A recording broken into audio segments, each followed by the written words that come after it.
So students, we are going to start the topic for today, which is Nightingale of India, Sarojini Naidu. So Sarojini Naidu হলেন আমাদের একজন ঐতিহাসিক character এবং তাকে nightingale of India বলা হয়। Sarojini Naidu, known as the Nightingale of India, was a great patriot who took part in the freedom struggle and became the first woman governor of Uttar Pradesh. She was truly one of the world's jewels. Sarojini Naidu একজন বৈপ্লবী ছিলেন, একজন মহিলা বৈপ্লবী ছিলেন যিনি freedom স্ট্রাগলে participate করেন, freedom স্ট্রাগলে তিনি অংশগ্রহণ করেন, তিনি একজন অংশ ছিলেন এবং ফার্স্ট উত্তরপ্রদেশে তিনি গভর্নর হন। And she was truly one of the world's jewels. She was born in Hyderabad on February 13, 1879. So হায়দ্রাবাদে তিনি জন্মগ্রহণ করেন 1879 সালে 13 February. Her father was a scientist named Aghornath Chattopadhyay. He also established Nizam College in Hyderabad. Varasundari, her mother, was a Bengali poet. Sarojini Naidu inherited qualities from both her father and mother in this way, and she had a very successful career. So, একটা জিনিস হচ্ছে সরোজিনী নাইডুর মা ছিলেন একজন কবি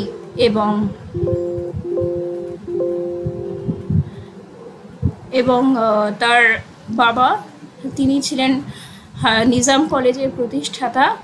তো দুজনের থেকেই তিনি নানান চারিত্রিক বৈশিষ্ট্য লাভ করেন এবং তার ক্যারিয়ার যথেষ্ট সাকসেসফুল ছিল, তার professional লাইফটা যথেষ্ট সাকসেসফুল ছিল। Although her father desired she pursue a career as a mathematician or scientist, she was more interested in poetry.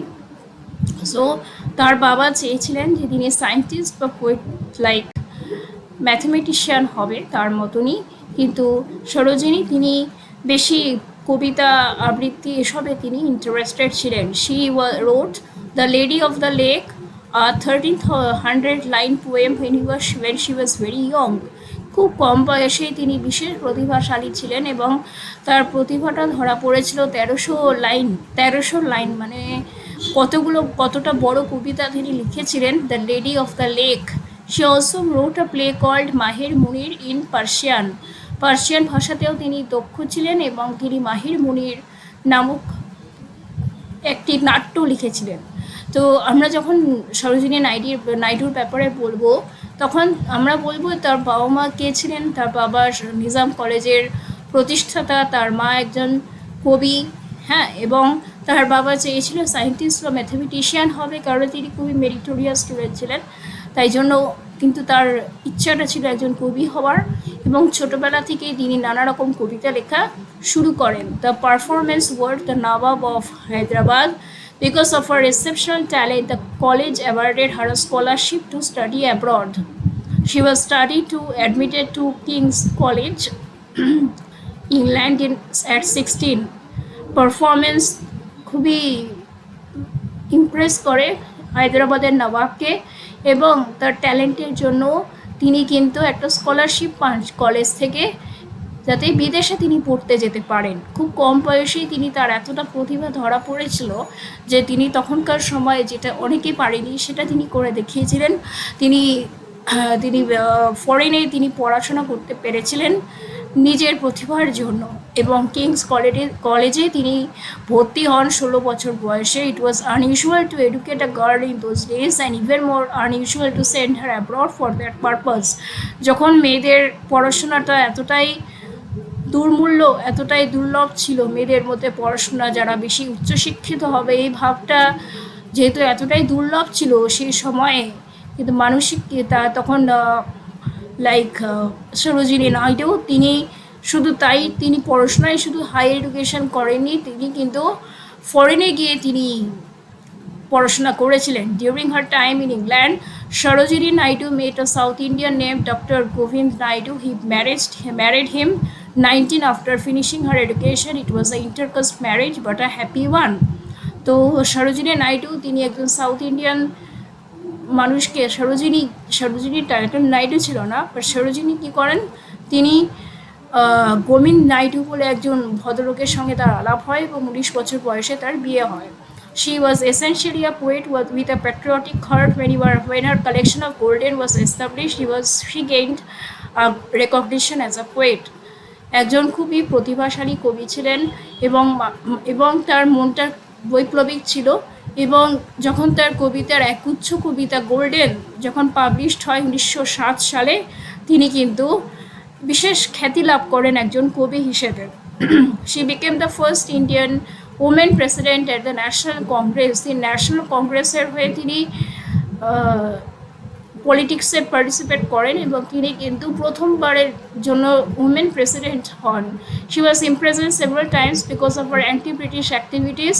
Sarojini Naidu protested in front of Gujarat's salt depots during the height of the salt movement. যখন salt movement বলে একটা movement হয়, একটা আন্দোলন হয়, সেই আন্দোলনে তিনি খুব অ্যাক্টিভলি পার্টিসিপেট করেন এবং সল্ট ডিপোর্টসের সামনে তিনি কিন্তু প্রোটেস্ট করেন।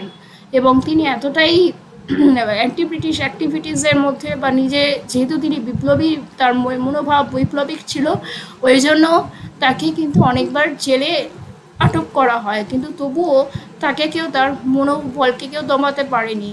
But she was deeply troubled to see her mother India under British administration. When she met Mahatma Gandhi, she knew that she had to use her talent to fight for freedom. মানুষের প্রতিভা থাকে এবং সেটিকে সৎভাবে সৎ কাজে লাগানোর জন্য তখন নাইডুরও তার মনে হয়, সরোজিনী নাইডুর, যে তার দেশকে ব্রিটিশ অ্যাডমিনিস্ট্রেশনে দেখতে তার বড়ই কষ্ট হয়, তার যন্ত্রণা হয়। এবং তিনি যখন মহাত্মা গান্ধীকে 1916 সালে তিনি তার দেখা হয় মহাত্মা গান্ধীর সঙ্গে, তখন তিনি বোঝেন যে তার এই সময়টা এসছে যে তার প্রতিভাকে বৈপ্লবিক আন্দোলনের জন্য কাজে লাগাতে হবে। India's independence now became her soul motivation. She traveled from state to state, city to city, awakening women. ভারতবর্ষের পরাধীনতা থেকে মুক্তি দেওয়াটা তার মূল এইম হয়ে যায়, তার মূল মোটিভেশনে আসে। এবং তিনি কিন্তু একটা রাষ্ট্র থেকে আরেকটা রাষ্ট্র, একটা শহর থেকে আরেকটা শহরে ভ্রমণ করেছেন এবং মহিলাদের মধ্যে কাজ করেছেন, তাদেরকে তিনি সৎসাহস দিয়েছেন, তাদেরকে তিনি তার প্রতিভার মাধ্যমে মুগ্ধ করেছেন। Thousands of people including a large number of women two part in the protest. যখন ফ্রিডম সার্কেলে যখন প্রোটেস্ট হয়, ফ্রিডম ফাইটার্সরা যখন অ্যাক্টিভলি থাকে সেই ব্রিটিশ আন্দোলনের সময়, ব্রিটিশ অ্যাডমিনিস্ট্রেশনের সময়, তখন কিন্তু তিনি মহিলাদেরকেও একই রকমভাবে পার্টিসিপেট করতে রোল নিতে বলেন, তাদেরকে অংশগ্রহণ করতে বলেন সেই প্রোটেস্টে। এবং সেই প্রোটেস্টে কিন্তু থাউজেন্ডস অফ তার নেতৃত্বে কিন্তু অ্যাকচুয়ালি হাজার হাজার মানুষ কিন্তু অংশগ্রহণ করেন, তার মধ্যে অনেক মহিলারাও ছিল। She accompanied Gandhiji to London for the Round Table Conference in 1931. এমন একজন উচ্চশিক্ষিত মানুষ কিন্তু তিনি গান্ধীজির সঙ্গে যান রাউন্ড টেবিল কনফারেন্সে 1931 সালে। এবং যখন ইন্ডিয়া ইন্ডিপেন্ডেন্স পায়, she was appointed governor of the United প্রভিন্সেসের এখনকার নাম কিন্তু উত্তরপ্রদেশ। আর উত্তরপ্রদেশের প্রথম মহিলা গভর্নর কিন্তু Sarojini Naidu. She held this position until her death on March 2nd, 1949.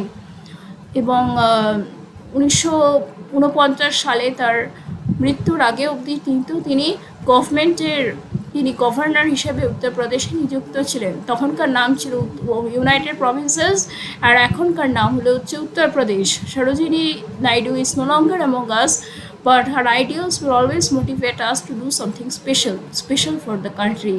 কারণ ছোটোবেলা থেকে তার মধ্যে যা প্রতিভা দেখা গেছে, তিনি বড় হয়ে তার বাবা মার কথা বলতে হবে। যখন সরোজিনী নাইডুর ব্যাপারে একটা এসে দেয়, তখন কী ধরনের পয়েন্টসকে ইনক্লুড করা উচিত। প্রথমত এটা যে উত্তরপ্রদেশের প্রথম গভর্নর, তার বাবা মায়ের নাম, তার বাবা নিজাম কলেজের প্রতিষ্ঠাতা ছিলেন এবং তিনি ছোটোবেলা থেকে নানান কবিতা লেখা শুরু করেন। তিনি হায়দ্রাবাদের নবাব তার কবিতা, তার পারদর্শিতা থেকে এতটাই মুগ্ধ হয়েছিলেন যে তাকে কিন্তু স্কলারশিপ দেওয়া হয় তাকে বিদেশে পড়াশোনা করতে যাওয়ার জন্য, এবং 16 বছর বয়সে তিনি তার কলেজে প্রথম পদার্পণ করেন। এবং সেই সময় এতটা দুর্লভ ছিল মহিলাদের শিক্ষিত করা, কিন্তু তবুও কিন্তু তিনি তাকে কেউ দমাতে পারেনি, এবং তিনি কিন্তু ফরেনে গিয়ে তিনি তার পড়াশোনা করেন। এবং তার পড়াশোনা, তার নিজস্ব লাইফ নিয়েও বলতে হবে, এবং নানান ধরনের অ্যাক্টিভিটিসে তিনি যেহেতু পার্টিসিপেট করেন, তাই জন্য তাকে অনেকবার কিন্তু জেলে আটক করা হয়, কিন্তু তবুও তিনি কিন্তু হাল ছাড়েননি। এবং একটা জিনিস হচ্ছে, তিনি শহরের পর শহর গেছেন, মহিলাদের মধ্যে আত্মনির্ভরতা, আত্মমর্যাদাবোধ এবং আত্মসম্মানবোধ জাগানোর জন্য।